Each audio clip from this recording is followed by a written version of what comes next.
அடுத்ததா வந்திருக்கிற கேட்டகரி படம் அவரோடது, கதை என்னோடது அவார்ட். இப்பெல்லாம் படம் வர்றதுக்கு முன்னாடியே இந்த கதை ஏன் கதை ஏன் கதை ஏன் கதைன்னு ஏகப்பட்ட பேர் கேஸ் போறாங்கப்பா. ஃபர்ஸ்ட்லாம் படம் வரதுக்கு முன்னாடி என்ன பண்ணிருந்தாங்க, ட்ரெய்லர் ரிலீஸ் பண்ணிருந்தாங்க, அதுக்கப்புறம் டீசர் ரிலீஸ் பண்ணுவோம், அதுக்கப்புறம் ட்ரெய்லர், அதுக்கப்புறம் படம் இருந்தாங்க. இப்போ என்ன பண்றாங்க, ட்ரெய்லர் போடுறாங்க, டீசர் போடுறாங்க, கூட 2 கேஸையும் சேர்த்து போட்டு விட்டுறாங்க. ப்ரொமோஷன் ஆயிடுச்சுல. இந்த கேட்டகரியில நாமினேஷன்ஸ் ஆர்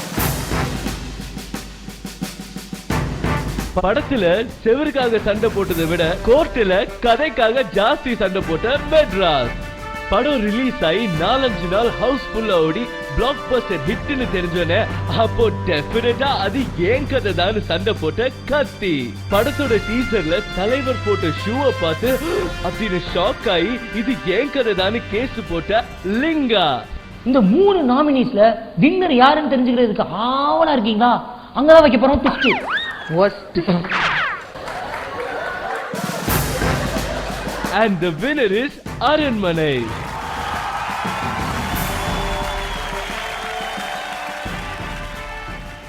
நாமினேஷனே இல்லாத படத்துக்கு எப்படிப்பா அவார்டு கொடுப்பீங்க அப்படிதானே கேக்குறீங்க?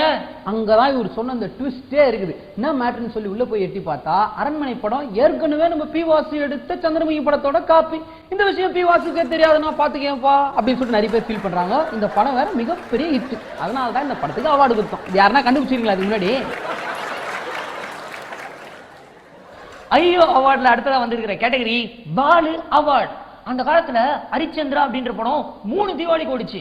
ஆனா இந்த பாலு படம் 3 தீபாவளியா ஷூட்டிங் எடுத்துட்டு இருக்காங்க, இன்னும் வரவே இல்லை. இந்த படத்தை சிறப்பிக்கும் விதமா நம்ம என்ன பண்ணிருக்கோம்னா, இதே மாதிரி எடுத்து ரிலீஸ் ஆகாம இருக்க படங்களுக்கு இந்த அவார்டை கொடுக்கலாம் பிளான் பண்ணிருக்கோம். அவார்டோட பேரு பாலு அவார்ட். அந்த நாமினேஷன்ஸ் நான் உத்தரவு பண்ணிக்கிறேமா. And the nominations are செல் அடிச்சா ரிங்கு, இந்த பூலோகம் அடிச்சா சங்குன்னு சில மெஸ்மரைசிங் பஞ்ச் டயலாக்ஸுடன் இருக்கும் பூலோகம். படத்தை ரிலீஸ் பண்ணாதானடா திருட்டு விசிறி போடுவீங்க, நான் படத்தையே ரிலீஸ் பண்ண மாட்டேன்டான்னு தொடையை தட்டி சொல்லும் விஷாலின் மாதகஜ ராஜா. அவர் நடிக்கிறது அவருக்கு ஆனந்தமா இருந்தாலும் மத்தவங்களுக்கு தொல்லை. கண்ணா லட்டு தின்ன ஆசையால லட்டுவா வந்த பவர் ஸ்டாரின் ஆனந்த தொல்லை.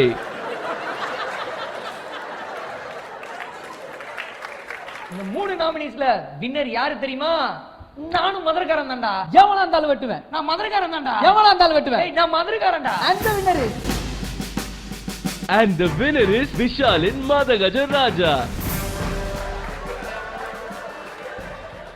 ஐயோ அவார்ட்ஸ்ல ரொம்ப பெருமிதத்தோட சொல்லக்கூடிய விருது.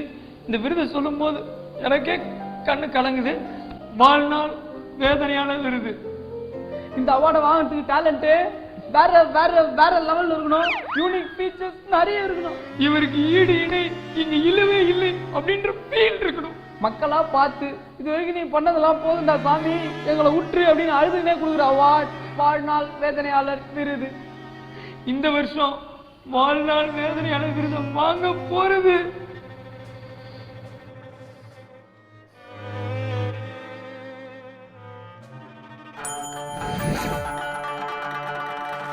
இவர் கலைத்தாய் வாடகைக்கு எடுத்த கலை குழந்தை, என்ன கொஞ்சம் பெரிய குழந்தை.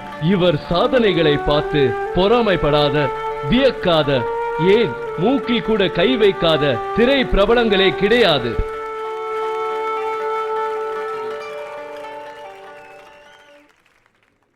பேய் படம் முடியும் போது தொடரும் போடுவாங்க. அதே மாதிரி ரேடியோ மிர்ச்சியோட ஐயோ அவார்டும் இப்போதைக்கு முடியுது.